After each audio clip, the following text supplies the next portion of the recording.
Pelajar prestasi, jujur dan mandiri, santun kata dan budaya, bersatu kita berbagi, memulihkan negeri ini. Assalamualaikum warahmatullahi wabarakatuh. Waalaikumsalam. Puji syukur kita ucapkan kepada Allah Subhanahu wa taala karena siang hari ini kita sudah diberi kesempatan oleh Allah Subhanahu wa taala untuk bersilaturahmi dalam rangka diseminasi budaya positif. Kita ucapkan alhamdulillahirabbil alamin. Kemudian salawat beriring salam untuk Nabi besar Muhammad sallallahu alaihi wasallam yang telah memperjuangkan kita umat manusia dari alam jahiliyah ke alam cendekia. Yang terhormat Ibu Kepala SMPN 1 Hiliran Gumanti, yang terhormat Ibu Wakil Kepala Sekolah SMPN 1 Hiliran Gumanti, yang terhormat ibu-ibu, bapak-bapak, ibu-ibu Majelis Guru SMPN 1 Hiliran Gumanti.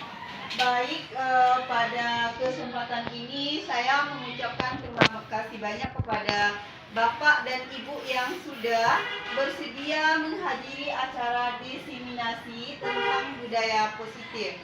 Kita langsung saja Bapak Ibu di program guru penggerak di modul 1.4,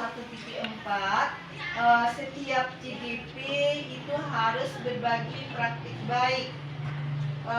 Sehingga pada kesempatan ini yang kami bagi di hadapan Bapak Ibu adalah budaya positif.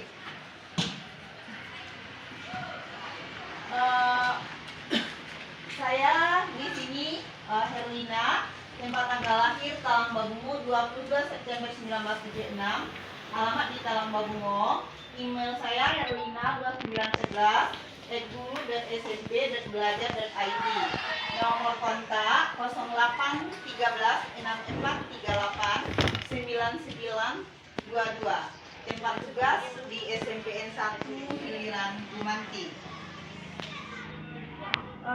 Tujuan diseminasi hari ini yang pertama adalah berbagi praktek baik tentang budaya positif. Yang kedua, mewujudkan kolaborasi atau kerjasama dalam mewujudkan budaya positif di sekolah.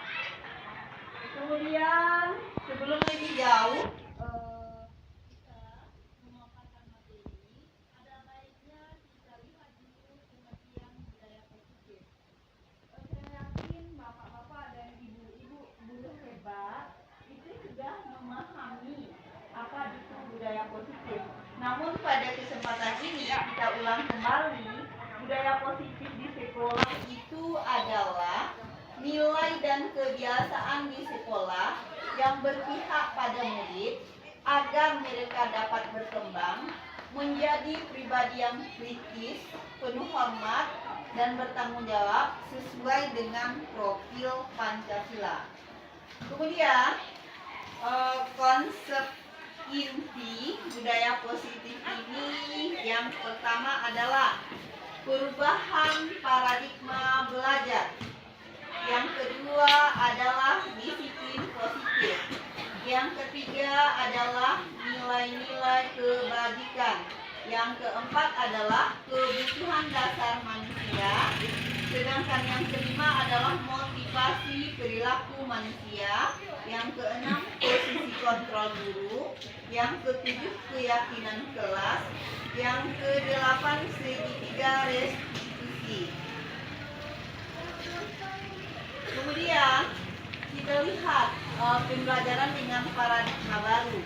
Pembelajaran dengan paradigma baru merupakan pembelajaran yang dirancang berdasarkan prinsip pembelajaran berdiferensiasi, sehingga para peserta didik belajar sesuai dengan kebutuhan berdasarkan tahap berkembangnya untuk mewujudkan profil belajar Pancasila.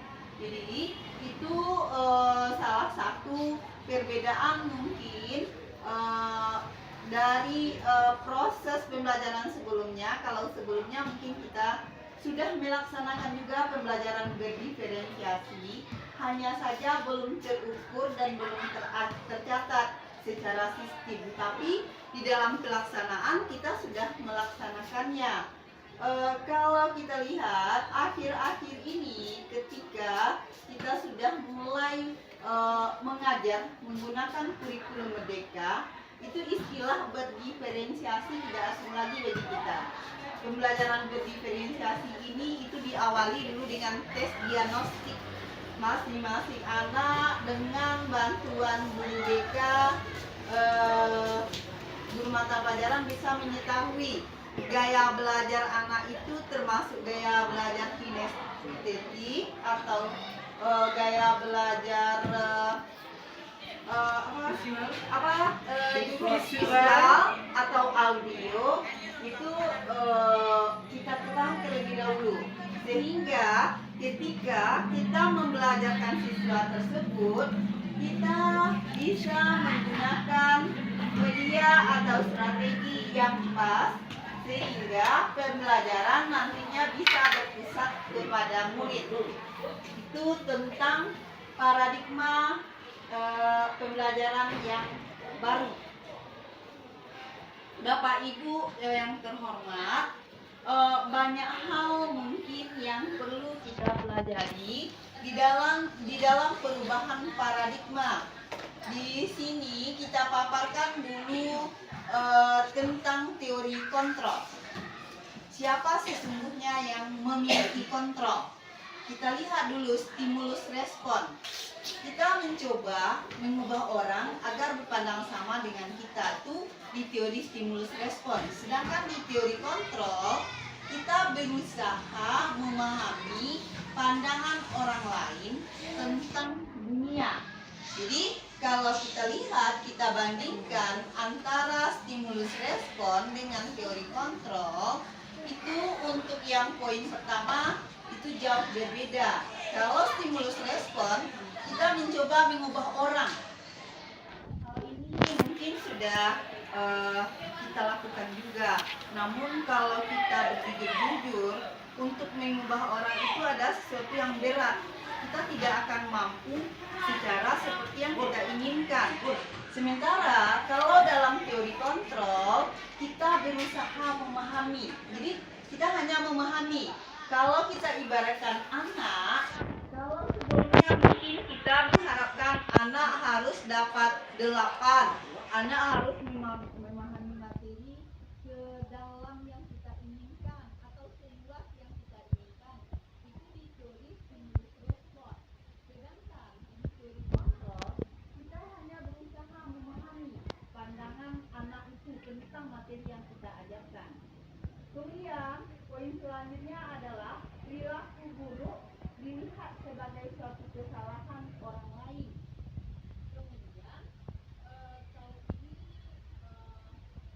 ibarat kata ini mungkin pernah kita alami, kita menginginkan murid kita, siswa kita itu berperilaku baik semuanya, sehingga kalau kita lihat di stimulus respon ini, kalau ada perilaku tidak baik itu dinilai suatu kesalahan.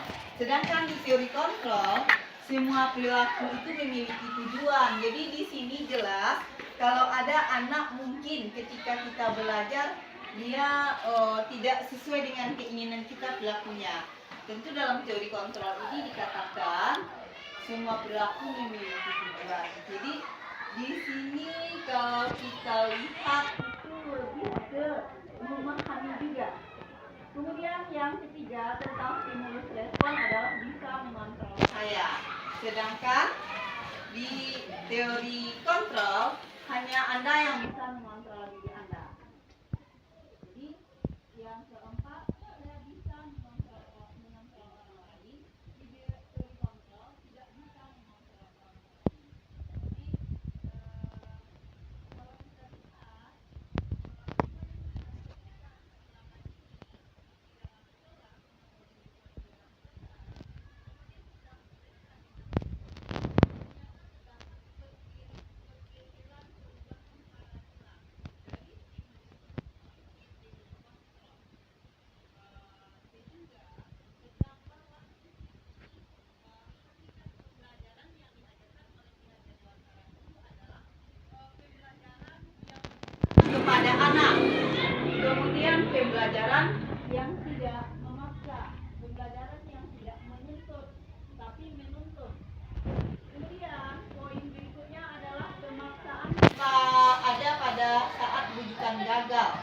Jadi kalau misalkan kita mungkin ya selama ini kalau kita lihat di stimulus respon ini, ketika anak itu sudah disuruh beberapa kali tetapi mereka tidak mau mengikutinya, di sana kita akan memaksanya untuk melakukan apa yang kita perintahkan.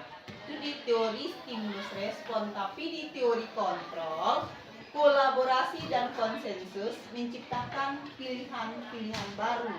Jadi seringkali kita ketika misalnya ada hal, misalnya gotong royong, kita tidak bisa hanya mengandalkan anak saja. Kita harus berkolaborasi dengan anak untuk ikut gotong royong. Seperti itu menurut teori kontrol. Kemudian model berpikirnya menang-menang. Kemudian yang stimulus respon, model berpikirnya memang menang kalah. Jadi kalau teori stimulus respon menang kalah, kalau teori kontrol menang-menang.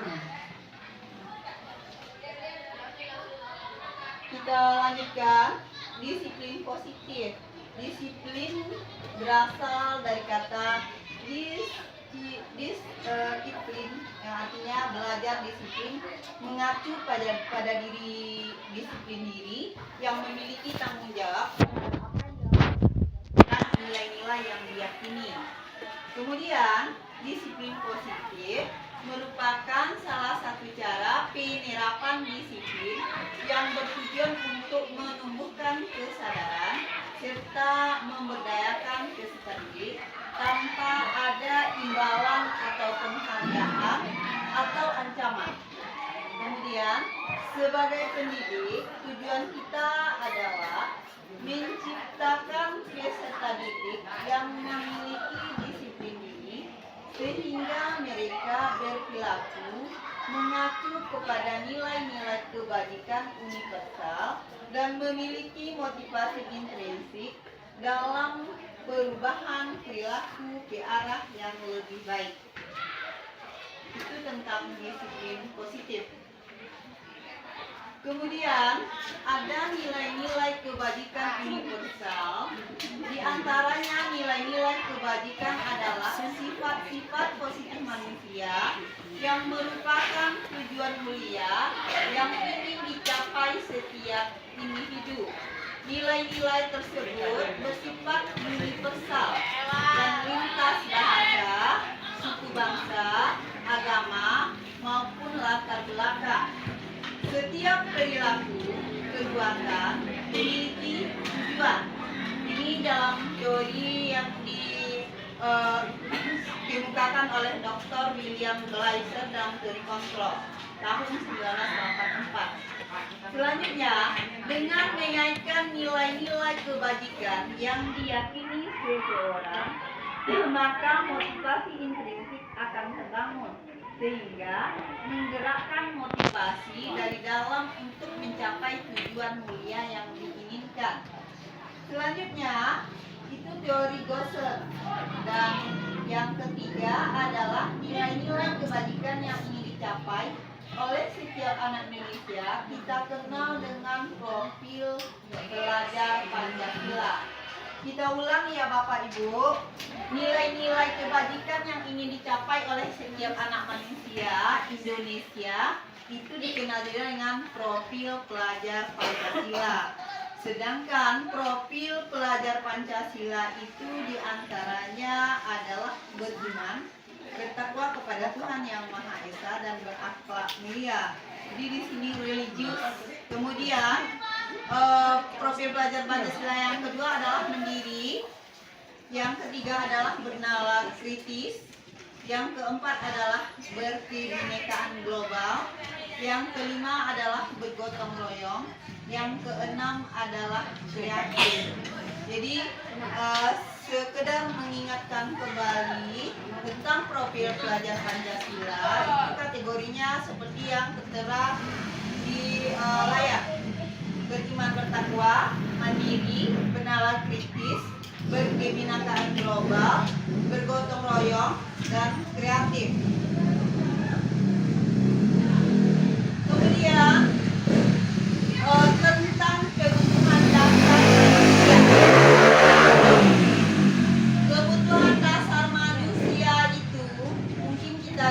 menyadarinya, setiap kita memiliki banyak kebutuhan. Namun kalau dikelompokkan, yang dasar, yang mendasar itu adalah segala sesuatu yang kita lakukan untuk mendapatkan apa yang kita inginkan.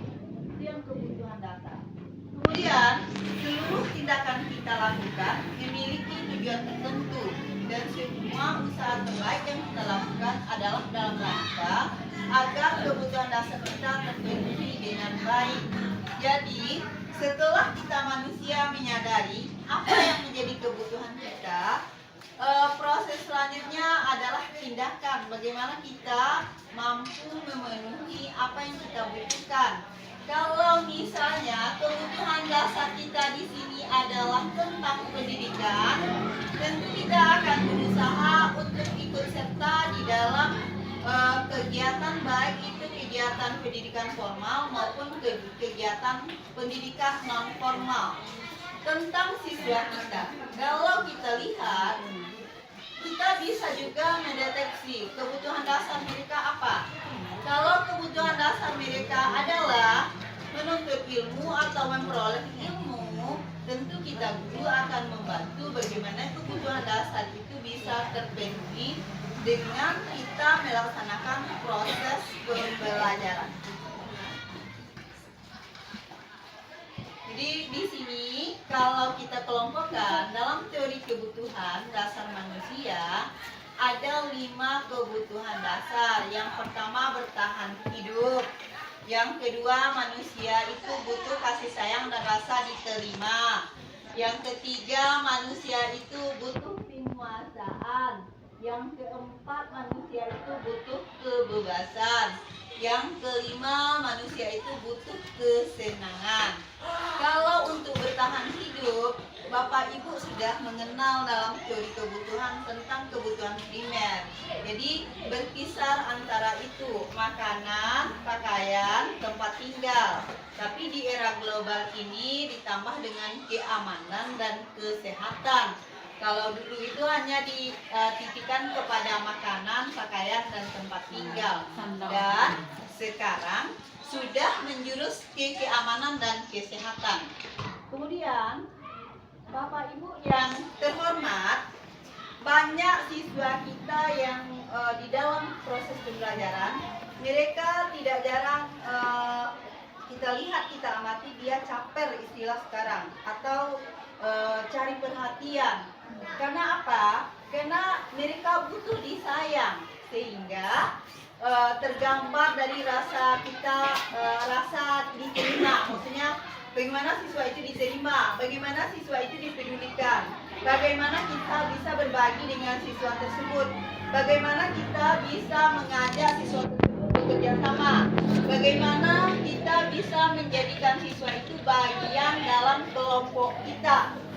Kita tidak merasa kita terlalu tinggi sebagai seorang guru, tetapi kita adalah dua sistem atau dua unsur yang mungkin bisa berkolaborasi untuk satu tujuan.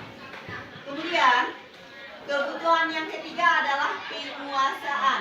Di sini yang kita lihat ada harga diri, keinginan untuk dianggap, memimpin, berprestasi, diakui, didengar.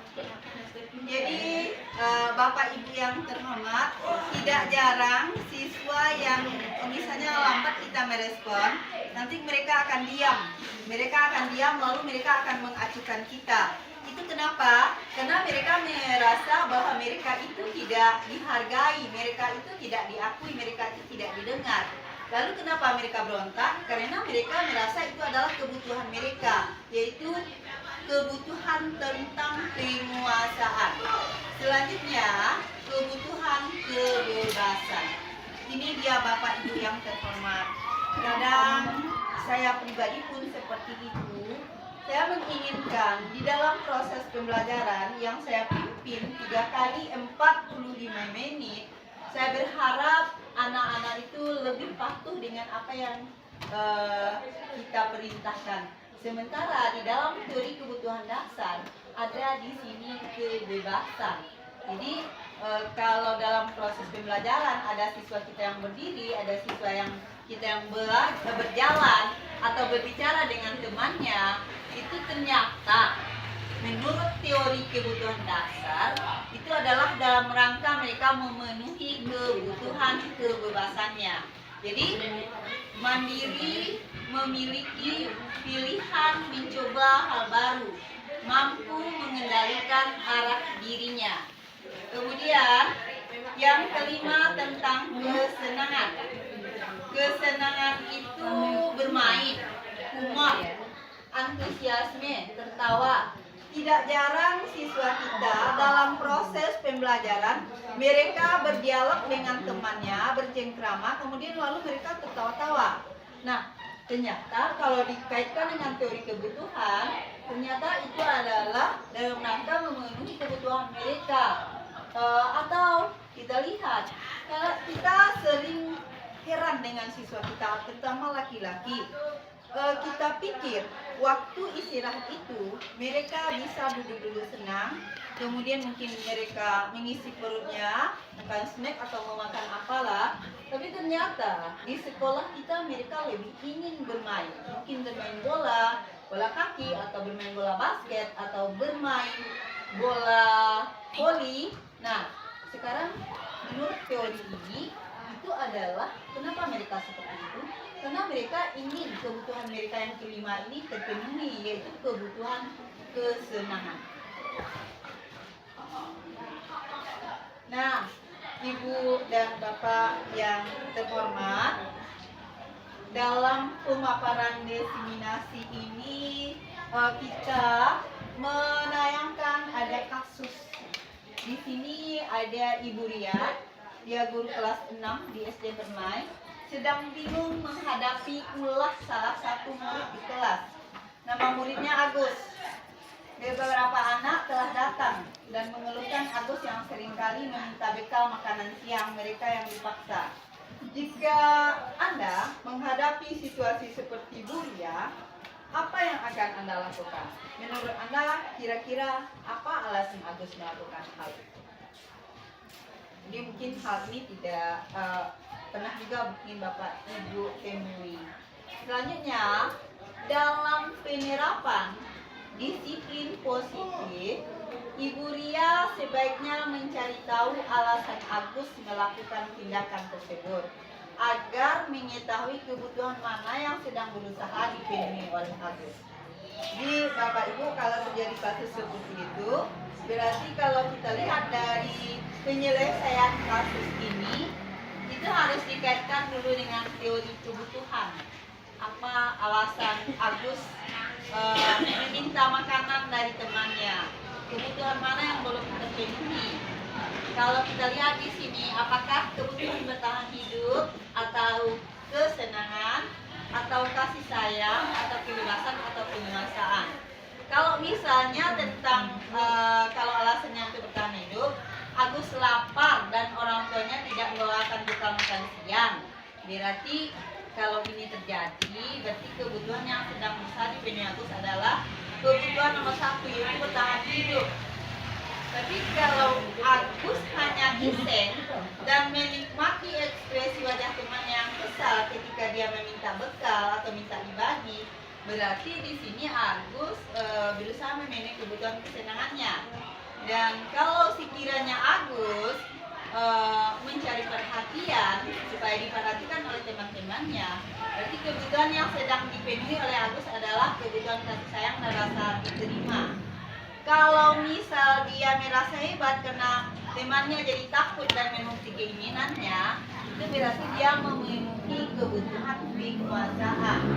Sedangkan yang terakhir, bila Agus merasa bosan dengan bekal yang dibawakan orang tuanya karena bekalnya selalu sama, patang sama talut ini sama talut, berarti Agus itu sedang memenuhi kebutuhan kebebasan. Selanjutnya, motivasi perilaku manusia. Yang pertama adalah motivasi ekstrinsik. Yang kedua adalah motivasi intrinsik. Motivasi intrinsik adalah motivasi yang berasal dari dalam diri manusia. Ini kalau kita lihat, untuk menjadi orang yang mereka inginkan dan menghargai diri sendiri dengan nilai-nilai yang mereka punya, maka saya akan menjadi orang seperti apa apabila saya melakukannya. Ini termasuk motivasi intrinsik. Kalau motivasi ekstrinsik, diantaranya adalah untuk menghindari ketidaknyamanan dan untuk mendapatkan imbalan atau penghargaan. Jadi itu tentang perilaku manusia, ada yang mengendalikannya, baik itu keinginan dari dalam dirinya atau keinginan dari luar dirinya. Itu motivasi intrinsik dan ekstrinsik. Kita lihat dihukum oleh penghargaan, bahwa penghargaan berlaku sama dengan hukuman dalam arti meminta atau membujuk dilakukan untuk memenuhi suatu tujuan tertentu, dan orang yang meminta membujuk dorongan eksternal yang ada faktor ketergantungan. Beberapa dampak dari pemberian penghargaan. Yang pertama adalah pengaruh jangka pendek dan jangka panjang. Yang kedua adalah penghargaan menghukum. Yang ketiga adalah penghargaan mengurangi ketepatan. Yang keempat adalah penghargaan tidak efektif. Yang kelima adalah penghargaan merusak hubungan. Dihukum oleh penghargaan ini, yang pertama penghargaan menurunkan kualitas. Yang kedua penghargaan mematikan kreativitas. Yang ketiga penghargaan mengurangi motivasi intrinsik.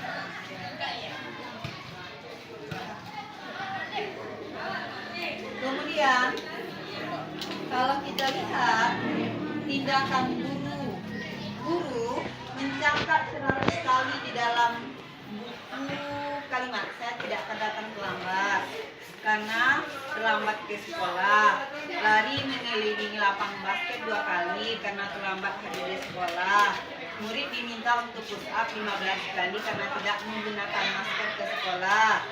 Yang keempat, menggantikan kertas tugas yang telah dicoret-coret. Yang kelima, membersihkan tumpahan air di meja tulis karena tersenggol pada saat belajar. Yang keenam, murid disuruh untuk mengenakan sepatu selain disuruh tidak mengenakan sepatu hitam. Yang keenam, lari mengelilingi lapangan basket 2 kali karena terlambat 10 menit untuk pelajaran PJK. Jadi ini adalah bentuk tindakan hukuman mungkin yang pernah dilakukan oleh guru.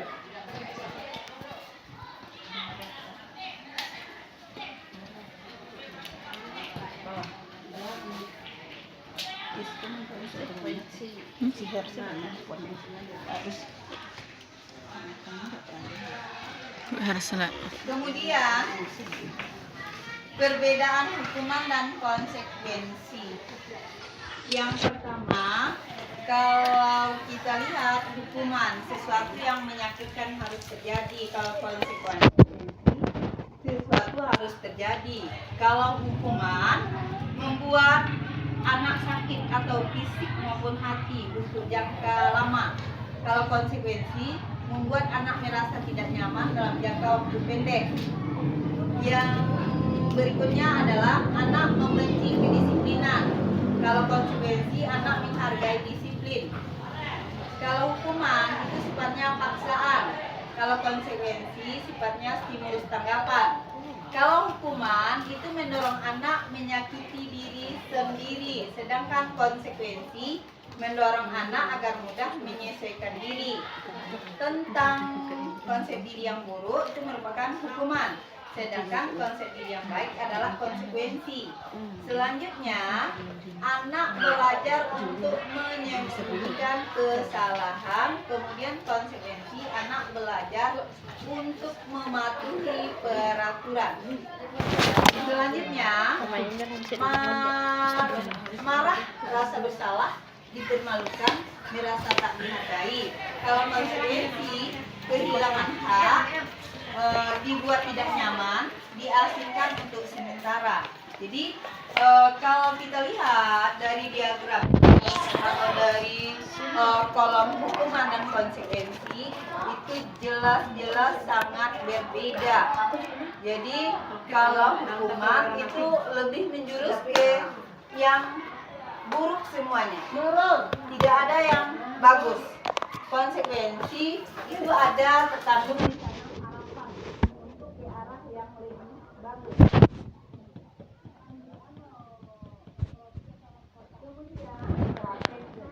Apa itu restitusi? Restitusi adalah proses menciptakan kesalahan mereka sehingga mereka bisa kembali pada kelompok mereka dengan karakter yang lebih kuat. Restitusi juga merupakan proses kolaborasi yang mengajarkan murid untuk mencari solusi untuk masalah mereka, membantu murid berpikir tentang orang seperti apa yang mereka inginkan dan bagaimana mereka harus memperlakukan orang lain. Ini teori restitusi ini dikemukakan oleh Gosson tahun 2004. Kemudian kita lihat di sini identitas gagal menurut Gosson, kemudian identitas sukses menurut Gosson. Kalau tadi kita mengenal hukuman, konsekuensi, restitusi, di sini ada contohnya secara real. Kalau di kolom hukuman, sesuatu yang menyakitkan harus terjadi, itu hukuman. Kalau konsekuensi, sesuatu harus terjadi, tapi kalau restitusi merupakan pilihan, mungkin terjadi, mungkin tidak. Poin selanjutnya, kalau hukuman tidak nyaman untuk murid, anak untuk jangka waktu panjang tidak merasa nyaman, bahkan mereka cenderung mendendam. Sedangkan untuk disiplin yang konsekuensi tidak nyaman untuk murid, anak untuk jangka pendek. Jadi di sini sama-sama tidak nyaman, cuman lamanya yang berbeda. Kemudian kalau restitusi itu menguatkan untuk murid atau anak dalam jangka panjang.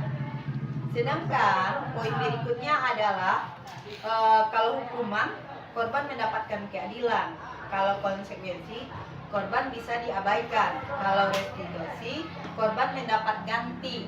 Jadi nampak perbedaannya di sana antara hukuman, konsekuensi, dan restitusi. Poin selanjutnya, bila hukuman, murid akan tersakiti, tapi kalau konsekuensi, murid dibuat tidak nyaman. Kalau restitusi, anak mendapat penguatan. Kemudian selanjutnya, kalau hukuman, perilaku pasif agresif meningkat. Kemudian kalau konsekuensi, penguatan hanya bertahan dalam jangka pendek. Kalau restitusi, masalah terpecahkan. Poin selanjutnya, sistem tidak akan berjalan bila murid tidak takut. Jadi percuma saja hukuman itu kita berikan kalau misalnya murid itu tidak takut. Tapi kalau konsekuensi memerlukan monitoring dan supervisi terus-menerus dari guru. Jadi di sini ada kolaborasi antara murid dan guru. Kalau restitusi, murid belajar bertanggung jawab untuk perilakunya. Sedangkan untuk hukuman berlaku hanya pada sebuah institusi, tidak berlanjut pada kehidupan nyata. Kemudian membantu penerapan mengikuti peraturan dalam masyarakat. Kemudian kalau restitusi fokus pada pemecahan masalah dalam jangka panjang. Selanjutnya, hukuman peraturannya adalah kamu harus. Kalau konsekuensi, apa peraturannya? Mampukah kamu melakukannya? Terima kasih. Kemudian kalau restitusi, apa yang kamu yakini, apa yang bisa kamu lakukan untuk memperbaiki masalah ini.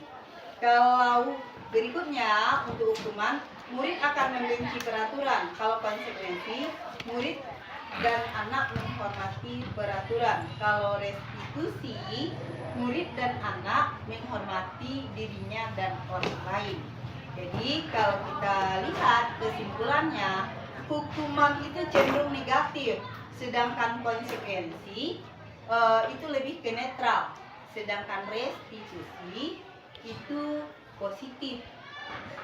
Jadi Bapak Ibu yang terhormat, kita di dalam proses pembelajaran mungkin kita pernah menerapkan hukuman, mungkin juga pernah konsekuensi, mungkin pernah juga restitusi.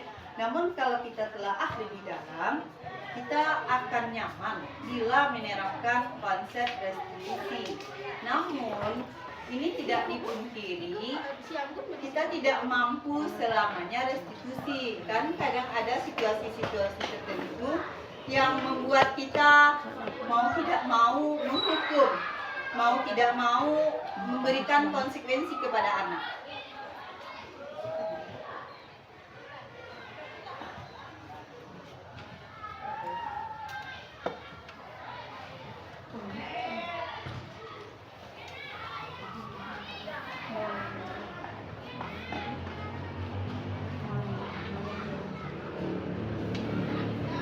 Kemudian kita lihat ciri-ciri restitusi. Yang pertama, bukan untuk menebus kesalahan, namun untuk belajar dari kesalahan. Yang kedua, memperbaiki hubungan. Yang ketiga, tawaran bukan paksaan.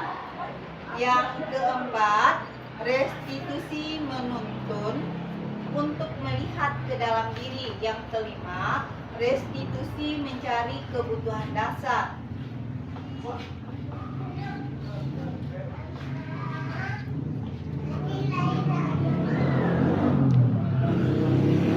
Kemudian restitusi juga fokus pada solusi. Restitusi juga fokus pada karakter akan tindakan. Restitusi diri adalah cara yang paling baik. Kemudian restitusi mengembalikan murid yang berbuat salah pada kelompoknya.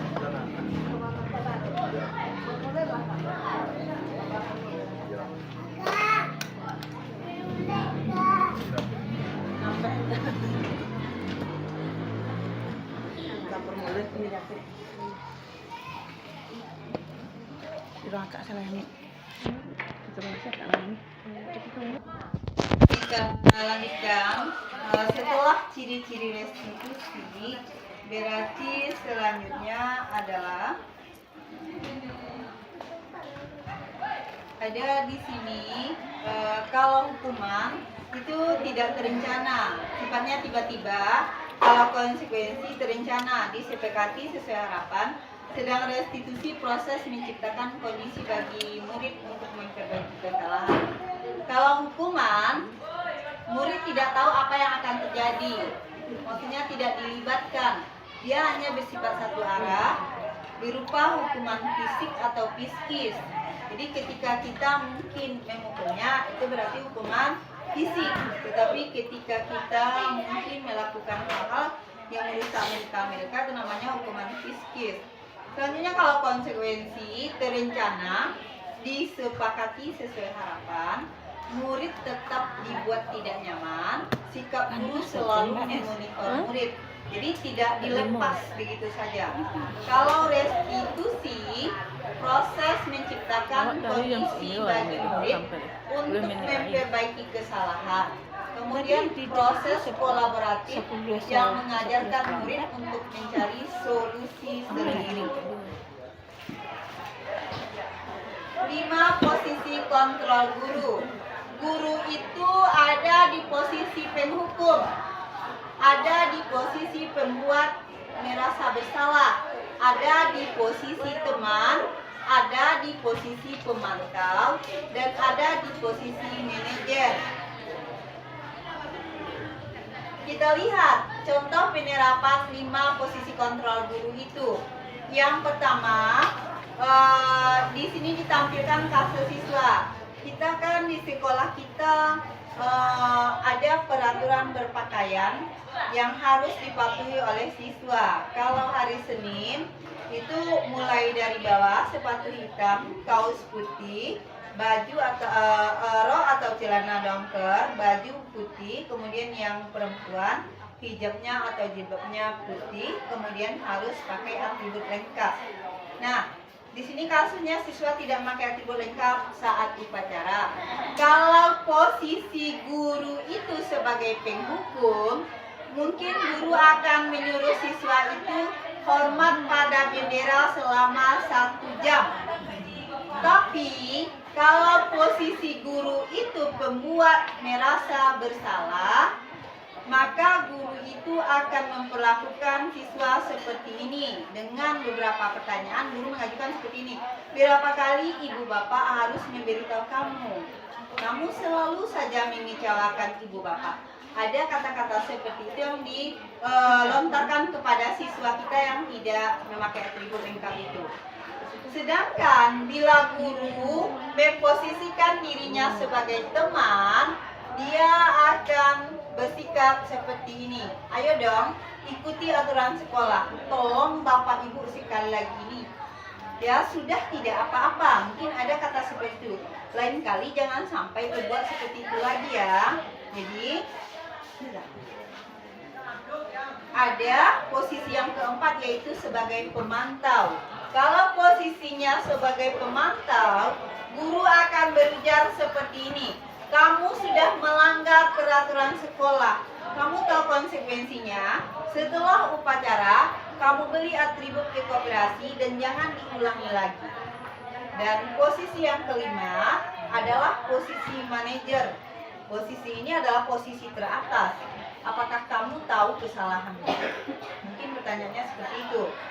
Kira-kira bagaimana kamu memperbaiki kesalahanmu? Itu posisi manajer. Jadi Bapak Ibu yang terhormat, seringkali kita di sekolah atau di sekolah kita atau sekolah yang lain, kita melihat perlakuan yang berbeda untuk satu kasus oleh guru-guru.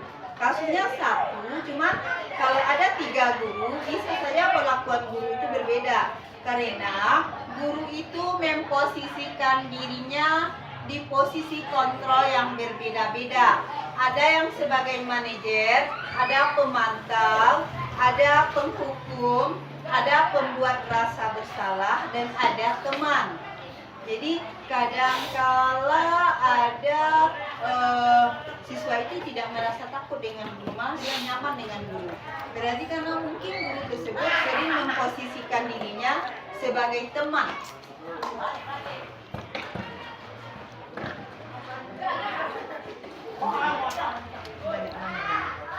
Lalu poin berikut adalah tentang keyakinan kelas. Bapak Ibu yang terhormat, selama ini di dalam proses pembelajaran, kita sebagai wali kelas atau kita sebagai guru mata pelajaran itu selalu membuat kesepakatan dengan beberapa murid yang ada di lokal tersebut atau seluruh murid yang ada di lokal tersebut.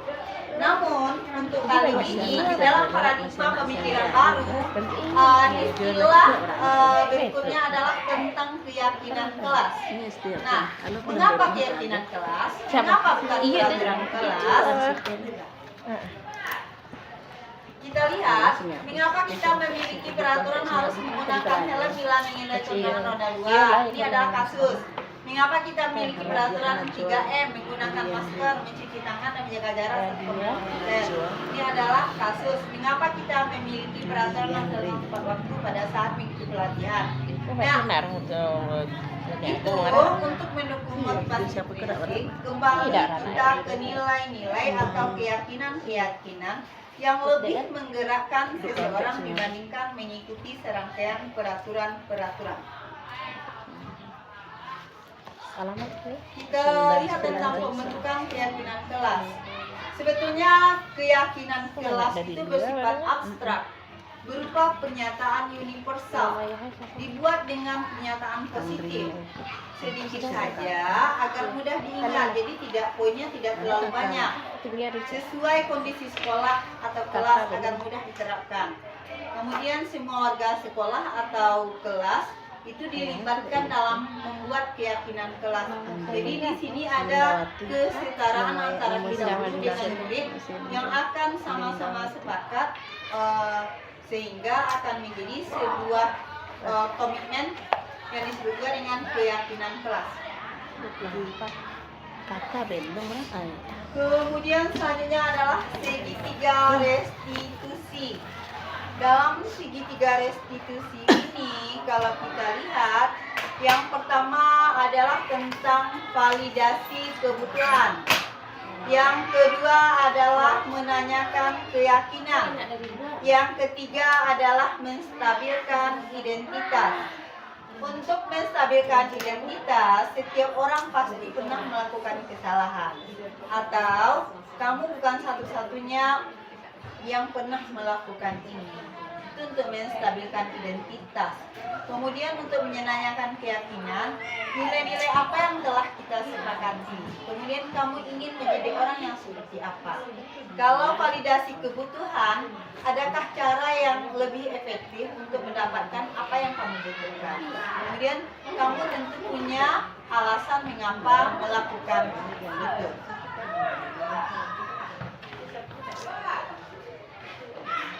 Untuk membuat anak yang merasa gagal karena berbuat salah menjadi positif terhadap dirinya, kemudian menstabilkan identitas, guru berkata, berbuat salah itu hal yang manusiawi, tidak ada manusia yang sempurna. Atau Bapak Ibu juga buat salah, kita pasti bisa menyelesaikan permasalahan ini. Atau Bapak Ibu tidak tertarik untuk mencari tahu siapa yang benar, siapa yang salah. Bapak Ibu lebih tertarik untuk menyelesaikan masalah. Atau kalau kamu menyalahkan dirimu sendiri terus-menerus, apakah kamu bersikap baik pada dirimu sendiri? Jadi dalam segitiga restitusi ini itu kita diajarkan atau diberi petunjuk bagaimana bahasa-bahasa verbal yang akan kita pakai kepada murid kita sehingga lebih mengarah nanti ke restitusi.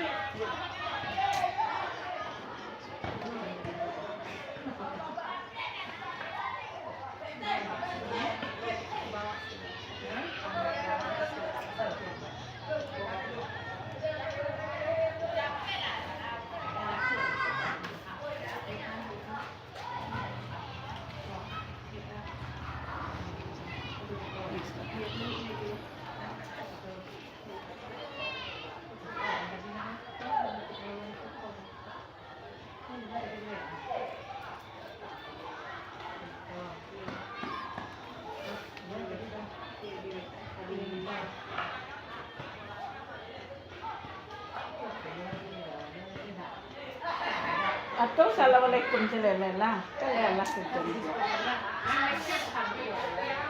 Layo is posan tadi. Sampai di situ saya lah di. Restitusi, segitiga restitusi yang berikutnya adalah menanyakan keyakinan. Jadi bahasa verbal yang akan dipakai oleh guru adalah apa nilai yang telah kita percaya di kelas atau sekolah kita. Kemudian nilai-nilai universal apa yang telah kita sepakati. Kemudian kelas yang ideal itu seperti apa sih? Kemudian pertanyaan guru berikutnya, kamu ingin jadi anak seperti apa? Dan pertanyaan berikutnya, apa yang kamu rasakan ketika kamu melakukan itu? Kemudian, kamu ingin menjadi orang seperti apa? Selanjutnya, tentang refleksi. Hal baru apa yang membuat paradigma saya, kemudian apa yang saya dapatkan, kemudian perasaan apa yang muncul selama mengikuti diseminasi ini, kemudian saya akan menjadi guru seperti apa setelah mengikuti diseminasi ini. Bapak Ibu yang terhormat, kira-kira poin refleksi kita ada 3 macam ini. Untuk refleksi, saya meminta kita partisipasi ibu-ibu untuk menuliskan 3 hal ini di kertas 1 lembar dengan tidak mengurangi rasa hormat. Nanti saya akan menerimanya.